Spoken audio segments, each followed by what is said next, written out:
देश देशांतर में आप सभी का स्वागत करती हूँ। मैं हूँ निशा मिश्रा। आप देख रहे हैं भारत मित्र लाइव। आइए देख लेते हैं देश विदेश की ताजा तरीन खबरें, लेकिन उससे पहले एक नजर डालते हैं आज की हेडलाइंस पर। ममता बनर्जी का राहुल गांधी पर बड़ा हमला, बोली कोई कुछ नहीं करेगा, सिर्फ विदेश में रहेगा तो काम कैसे चलेगा। उड़ीसा, आंध्र प्रदेश व बंगाल में चक्रवाती तूफान का रेड अलर्ट। ब्रिटेन में ओमिक्रॉन के 22 मामले मिलने से हड़कंप।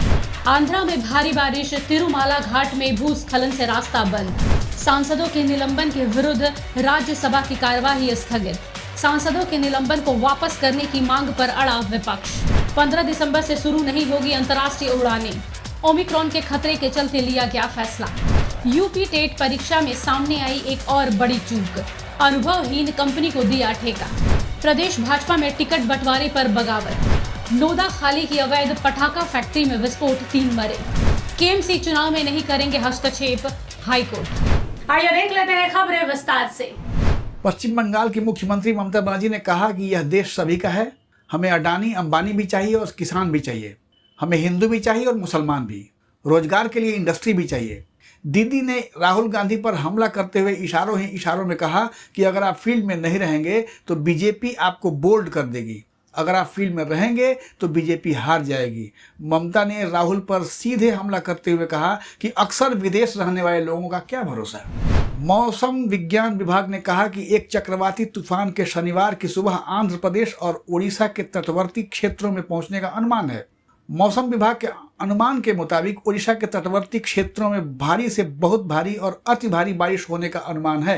मौसम विभाग के अनुसार उसके बाद कम दबाव के क्षेत्र के पश्चिम उत्तर पश्चिम की ओर बढ़ने और 2 दिसंबर तक दक्षिण पूर्व और पास के बंगाल की खाड़ी के मध्य भाग में उसके निम्न दबाव में बदलने की संभावना है। उसके अगले 24 घंटों में इसके बंगाल की खाड़ी के मध्य भाग में चक्रवाती तूफान का रूप लेने की आशंका है। इधर कोलकाता में भी गंगा के तटीय इलाकों तथा पूर्व और पश्चिम मिदनापुर जिलों में भारी बारिश का अलर्ट जारी किया गया है। मछुआरों को समुद्र से अलग रहने की सलाह दी गई है।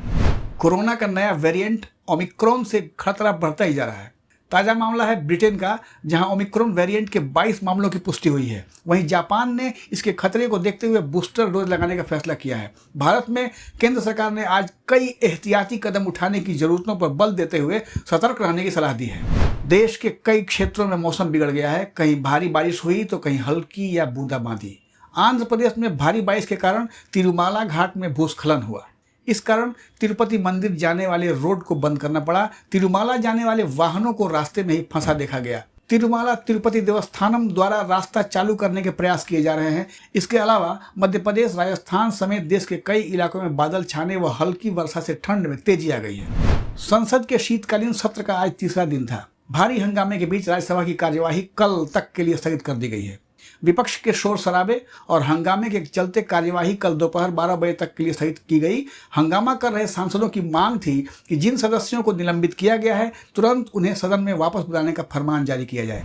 अंतर्राष्ट्रीय उड़ानें 15 दिसंबर से शुरू करने के फैसले को टाल दिया गया है।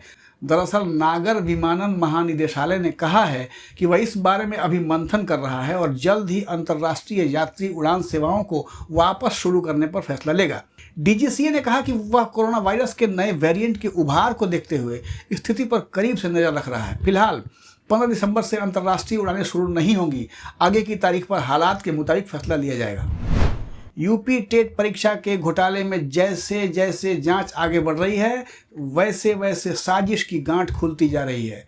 ताज़ा जानकारी के अनुसार सचिव परीक्षा नियामक प्राधिकारी रहते संजय उपाध्याय ने बिना जांच पड़ताल के ही परीक्षा मानकों को पूरा न करने वाली कंपनी को प्रश्न पत्र छापने का ठेका दे दिया था। इस कंपनी ने भी बाद में ठेका हासिल करते ही कुल 4 प्रिंटिंग प्रेसों से अलग अलग बात की और बाकायदा 4 जगह से प्रश्न पत्र छपवाए थे। इस बात के खुलासे के बाद संजय उपाध्याय की मुश्किलें बढ़नी तय हो गई हैं। कोलकाता नगर निगम के कुल 144 वार्डों के लिए हाल ही में बीजेपी की सूची जारी हुई। सूची जारी होते ही पार्टी में बगावत शुरू हो गई है। राज्य के कुछ शीर्ष नेताओं पर आरोप है कि टिकट बंटवारे में बड़े पैमाने पर रुपयों का लेन देन हुआ है। मंगलवार की रात दक्षिण कोलकाता के 2 नेता शंकर सिकदर और प्रीतम सिकदर के खिलाफ कई बीजेपी कार्यकर्ता व समर्थक सड़क पर उतर आए। लोगों ने नरेंद्र मोदी जिंदाबाद और अमित शाह जिंदाबाद के नारे लगाए। आरोप है कि बीजेपी के कुछ नेता पार्टी की दलाली कर रहे हैं और कुछ नेता रुपयों का लेन देन कर रहे हैं। दक्षिण 24 जिले के नोदाखाली थाना क्षेत्र के मोहनपुर हाट के पास सोनारिया मोड़ इलाके में बुधवार की सुबह 8 बजे एक मकान के भीतर हुए विस्फोट में 3 लोगों के मारे जाने की खबर है। बताया जा रहा है कि तीनों एक ही परिवार के सदस्य थे। जिस मकान में विस्फोट हुआ है उसमें पटाखे बनाए जा रहे थे। सुबह विस्फोट के बाद तीनों के शव क्षत विक्षत हालत में पाए गए और पटाखों के मसाले छिटके हुए मिले। प्राथमिक जांच में पता चला है कि पटाखों की वजह से विस्फोट हुआ। कोर्ट ने कार्यकाल पूरा करने वाली सभी नगर पालिकाओं में एक साथ चुनाव कराने को लेकर आयोग से सवाल किया कि आखिर कितने चरणों में सभी नगर पालिकाओं में चुनाव संपन्न हो सकते हैं और इसके लिए आयोग की क्या कुछ तैयारी है। चुनाव आयोग को फटकार लगाते हुए न्यायमूर्ति श्रीवास्तव ने कहा कि कोलकाता नगर निगम में तो चुनाव की घोषणा हो चुकी है, लेकिन बाकी नगर पालिकाओं में कब चुनाव होंगे।